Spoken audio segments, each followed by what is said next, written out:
Hi Melos, welcome to the vlog.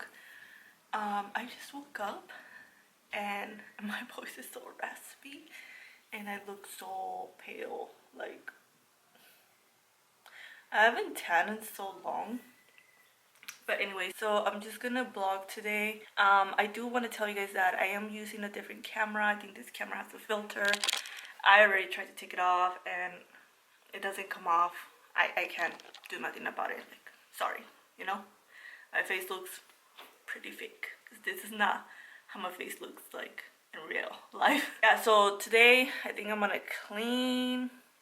As you guys could tell, I have a mess in the background. I need to clean and yeah, I have to do a lot of things. So I don't know, I never know how to start a vlog, but let's just get to this vlog and see.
So I just finished cleaning. This is how my living room looks now. I like when it's super clean and organized. And finally, my mirror is not dirty. So let me just give you guys an overview of everything. And then I did move this shelf over here because I'm trying to do something different in this little corner. I didn't film that for you guys because I just did it out of nowhere. So yeah, once I fix this little corner and I like how it looks, I'll show you guys what I'm doing there. And then over here is just my little, like, I guess filming area. And then I also have my desk where I edit and stuff like that. If you guys want to actually see like a better overview of my living room and where everything's from, I do have a separate video and I'll link it down below for you guys. I'll also link it on the top so you guys could check that out. And then I also have another video where I redid all this little space right here. I guess you could say like my working slash filming space. So if you guys also want to see that, I have a video for that. But yeah, I'm so tired and it got super gloomy. Sorry for the lighting. I know it started getting dark. It's not even like 3 o'clock yet and it's already getting like really gloomy and dark in here. I hope you guys like this clean with me video today. If you guys did, don't forget to give me a thumbs up. Let me know in the comments down below if you guys want me to do more videos like this. And I'll see you guys in my next vlog. Thank you for watching. Bye, my loves.